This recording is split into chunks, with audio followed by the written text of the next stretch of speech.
Kam ste danes peljali pohodnike? Danes naša trasa je bila od Umaga in ob obali Savudrijskega polotoka do Stare Savudrije. Skozi vsa ta turistična naselja, Katon, Stanamaris, Zambratija in potem pa praktično od Zambratije čudovita taka mehka pot, stezica do Stare Savudrije.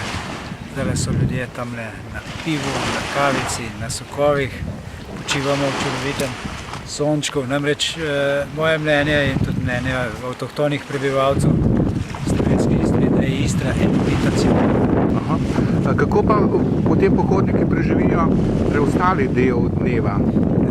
Seveda mi vsekakor si ne delamo utvar, da pridejo ljudje pri nas samo zaradi pohodnega tedna. Vsa ostala ponudba je izredno kvalitetna, naši kuharji so odlični, naše strežno osebje je izredno prijazno, naša zdravstvena služba je izredno strokovna, ne smem pozabiti naših zdravnikov, naših fiziatrov, sobarce so izredno prijetne, potem naš Bojan Osrajnik, vodja hotela Laguna, je tudi zraven, ogromno nam je do tega, da naredimo en dober produkt. Pohodniki se zelo radi pohvalijo, da zaidejo v vaše bazene in savne.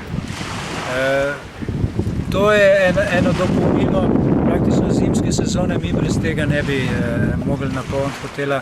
To je tudi en dodatni magnet, da